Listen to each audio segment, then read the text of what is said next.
Hi అండి, welcome to our channel. ఈరోజు మన వీడియోలో పుదీనా ఊరగాయని చూపిస్తున్నాను. నెల రోజుల పాటు నిల్వ చేసుకోవచ్చండి. పుల్ల పుల్లగా, కారం కారంగా, పుదీనా ఫ్లేవర్ తోటి చాలా రుచిగా ఉంటుంది. ముందుగా 1 కప్పు కడిగి ఆరబెట్టుకున్నటువంటి పుదీనాని తీసుకోవాలి. పెద్ద నిమ్మకాయ సైజ్ అంత చింతపండుని వేడి నీళ్ళల్లో నానబెట్టుకోవాలి. ప్యాన్ లోకి పుదీనాని కొలుచుకున్న కప్పుతోటి 1/2 కప్పు వేరుశనగ నూనె గాని గానుగు నూనె గాని వేసుకుని పుదీనా కొద్దిగా చెమ్మ తగ్గే విధంగా వేపుకుంటే సరిపోతుందండి. మరీ ఎక్కువగా కలర్ మారాల్సిన అవసరం లేదు. పుదీనా ఎంత వేపినా కూడా క్రిస్పీగా అయితే అవ్వదండి, కొద్దిగా మెత్తదనం అనేది ఉంటుంది. ఈ విధంగా ఉంటే సరిపోతుంది. ఇప్పుడు బాగా చల్లారనివ్వాలి. చల్లారిన తర్వాత మిక్సీ జార్లోకి వేసుకుని కోర్స్గా మిక్సీ చేసుకోవాలి. మన ఛానల్లో చాలా రకాల పికిల్స్ ఇంకా పొడులు ఉన్నాయి.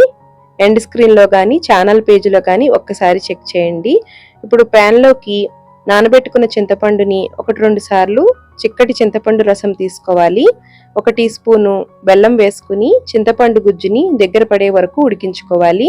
ఇలా ఉడికించుకుంటే ఊరగాయ ఎక్కువ రోజులు నిలబడుతుందండి.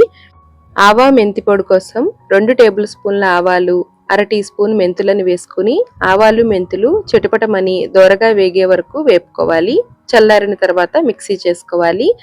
పోపు కోసం ప్యాన్ లోకి మరొక 1/2 కప్పు నూనె వేసుకుని నూనె వేడైన తర్వాత శనగపప్పు, మినప్పప్పు, ఆవాలు, ఎండుమిరపకాయలు వేసుకుని దోరగా వేపుకోవాలి.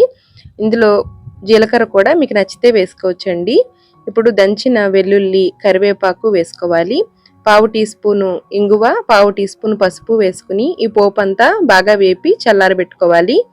మిక్సీ చేసి పెట్టుకున్న పుదీనాలోకి చల్లారిన చింతపండు గుజ్జుని వేసుకోవాలి. మిక్సీ చేసి పెట్టుకున్న ఆవా మెంతి పొడిని వేసుకోవాలండి. 3 లేదంటే 4 టేబుల్ స్పూన్ల ఉప్పుని వేసుకోవాలి. కుదిరితే కళ్ళుప్పుని మెత్తగా మిక్సీ చేసుకుని వేసుకోండి. అలాగే 3 నుంచి 4 టేబుల్ స్పూన్ల ఊరగాయల కారం వేసుకుంటే కమ్మగా ఉంటుందండి.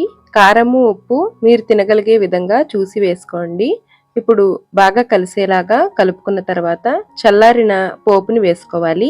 వేడి మీద వేసినట్లయితే చేదొస్తుందండి. ఇందులో ఆవపిండి, మెంతిపిండి వేసాం కాబట్టి చల్లారిన తర్వాత మాత్రమే పోపుని ఊరగాయలోకి వేసుకుని కలుపుకోవాలి. అప్పటికప్పుడు కంటే ఒక పూటంతా ఊరనిస్తే పులుపు, కారం ఏమైనా తగ్గితే మళ్ళీ తిరిగి కలుపుకోవచ్చు.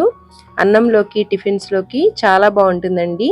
వేడివేడి అన్నంలోకి నెయ్యి కానీ లేదంటే నూనె కానీ వేసుకుని కలుపుకొని తినొచ్చు.